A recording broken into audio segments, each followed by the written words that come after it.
Dear friends, we have entered the season of Lent since last Wednesday, February 18th. Lent is a 40-day period leading up to Easter. During this season, we Christians try to devote ourselves to repentance, fasting, and prayer as we reflect on the suffering of Jesus and his death on the cross on our behalf. Also, we look forward to the resurrection as we prepare to celebrate his victory over death. Jesus says in John chapter 11, verses 25 and 26, I am the resurrection and the life. He who believes in me will live even though he dies. And whoever lives and believes in me will never die. Do you believe this? This is what Jesus said to Martha when Lazarus died. When Jesus was at the location where John the Baptist used to baptize people in early days of his ministry, the news of Lazarus being sick and is about to die has reached Jesus. People told him, the messenger told Jesus that Lazarus is about to die. What would you do if someone that you love so much is sick, has fallen sick, and is about to die, and the messenger tells you that that's what's going on? What would you do? If in my case, I'll probably book a ticket, airplane ticket if it's overseas. I'll just leave right away to get there as soon as possible so that I can have at least a chance to see that person one more time. However, instead of leaving right away to Bethany, where Lazarus was, it says in the Bible that Jesus stayed there. Jesus stayed where he was for 2 more days. So instead of leaving right away, he remained in the same place for 2 more days. Why did he delay his departure? Jesus says in chapter 11 of John, he says, this sickness will not end in death. Well, it did, as we know. So did he not know about the possibility that Lazarus is about to die? Does Jesus not foresee the future? Is that what's going on? I don't think so. Jesus knew exactly what's going to happen. Jesus knew exactly, and he even calculated the number of days that it's going to take for him to travel from where he was to Bethany. But he's saying, you know what? This sickness will not end in death. In other words, the final result, the final outcome, the final conclusion of this entire story is not going to end with death. And he says, no, it is for God's glory, so that God's Son may be glorified through it. In simple terms, Jesus wanted to display and show us how awesome God is, how awesome God is, the power of God, the greatness of God, the faithfulness of God, the perfection of God, and the miraculous work of God.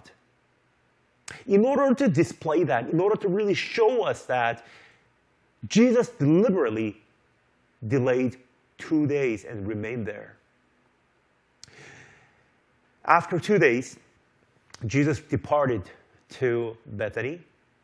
The word Bethany actually came from, it's a compound word made up with 2 different Hebrew words. One is bait, which means house in Hebrew, and the second word is anya, which means poor. So Beit Anya means it's a house of poor.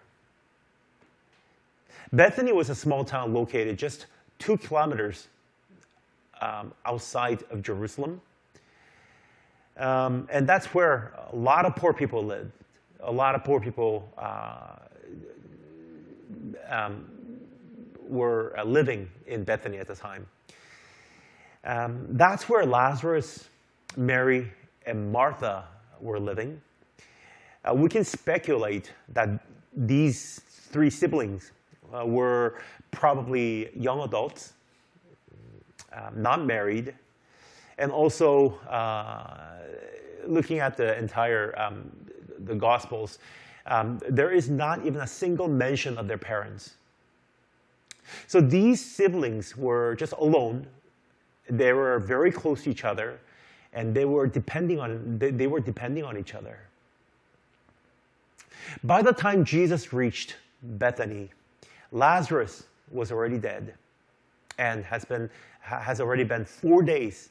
4 days have passed since his death.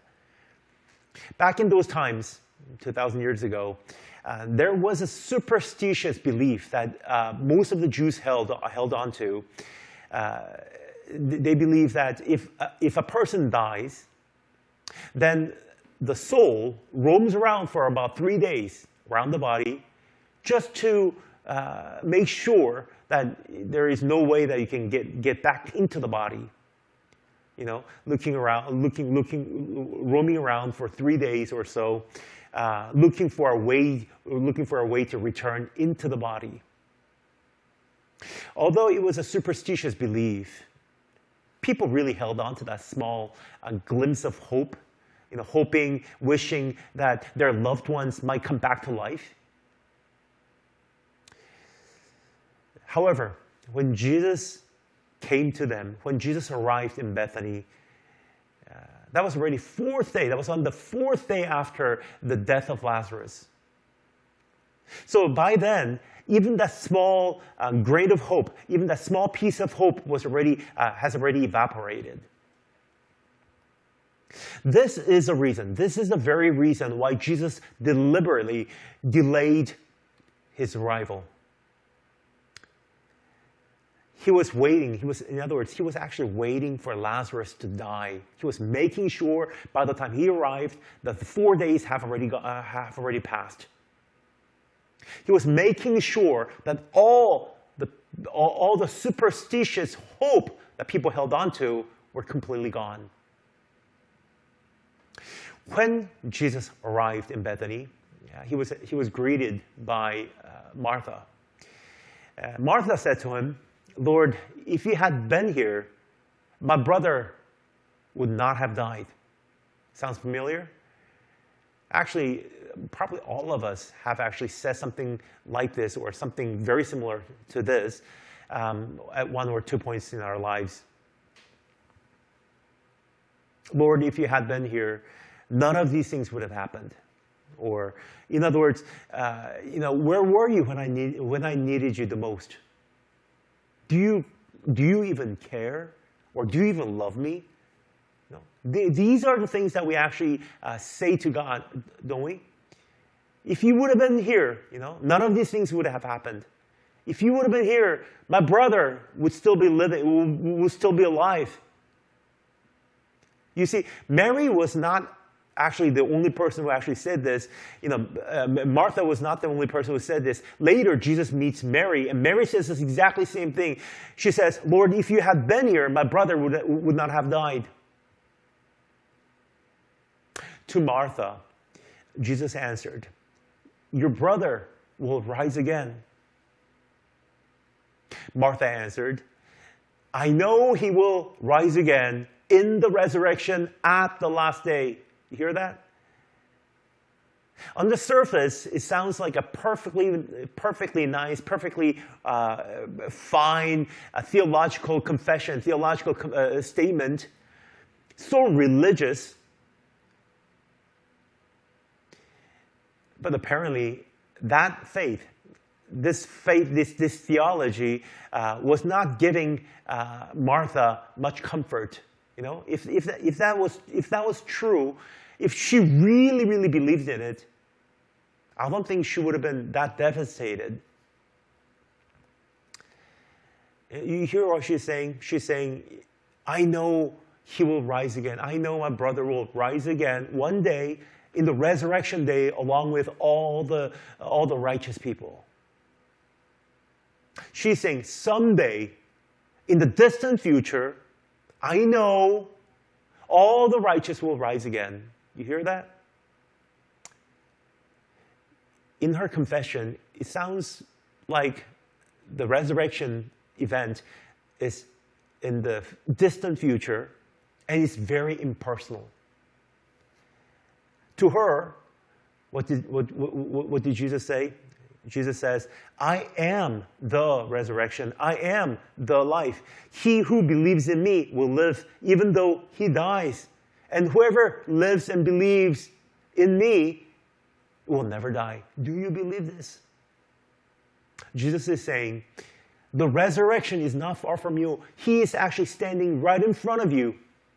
I am the resurrection. I am the life. Not just in the distant future, because, having hope in the distant future is not going to give you enough hope for you to really overcome the sense of loss that you experience now. The resurrection is not about some righteous people you've never met before, some righteous people rising up again on the last day. But Jesus is saying, you know what? It's going to be your resurrection. It's going to be the resurrection of your brother. And don't just know it, believe in it. You see, Martha said, I know, on the last day, the righteous will rise again. That's not what Jesus asked. Jesus was interested in faith is not just about future things. It's about how you encounter, how you confront, how you face today with the things, with your belief in the things that's going to come in the future. So Jesus asked, do you believe this? Do you believe this? Not just knowing it, but do you believe in it? That's a very important question, because whether you truly believe or not believe will make all the difference. If you truly believe it, you will overcome the sense of loss. You'll be able to overcome the sense of just disappointment, depression, failure. But if you don't believe it, you will be swallowed up by all of these things. As we know, Jesus resurrected Lazarus on that day. Jesus called him out of his grave. Lazarus, come out. That's what Jesus says. And Lazarus, after, he died 4 days ago, he rose up and he came out of the grave. Dear friends, I must point out that, although this is a great miracle, I must point out that something else happened on that day. Later on in chapter 11, after this whole event, in verse 53, it is recorded, so from that day on, from that day that Lazarus was resurrected, from that day that Jesus brought Lazarus back to life, the Pharisees and the Jews plotted to kill Jesus. In other words, they swapped places. Lazarus came out of the grave, but Jesus took a step closer into his grave. Dear friends, I want all of us to be reminded during this time of Lent that our resurrection was not free. Our resurrection came at the cost of Jesus' life. Our living hope of eternal life came at the cost of Jesus' sacrifice. Isaiah talks about it, certainly. He says, he was despised and rejected by men, a man of sorrows and familiar with sufferings. Surely he took up our infirmities and carried our sorrows. He was pierced for our transgressions. He was crushed for our iniquities. The punishment that brought us peace upon him, and by his wounds we are healed. Do you believe this? If you believe so, yeah, losing someone special in your life, losing the loved ones, friends, or even just the life itself, it's not easy. Everything's so hard these days, right? Living is hard, cost of living is really high, losing jobs. But you know what? Jesus says, whoever believes in me will never die. And this is not just a distant future. It is the person of Jesus Christ in my heart. It is not about some other people, some righteous people out there, but it is the righteous one that I've become in Jesus Christ. And it is not something that we know, it's something that we believe to be true. And Jesus asks again, do you believe this?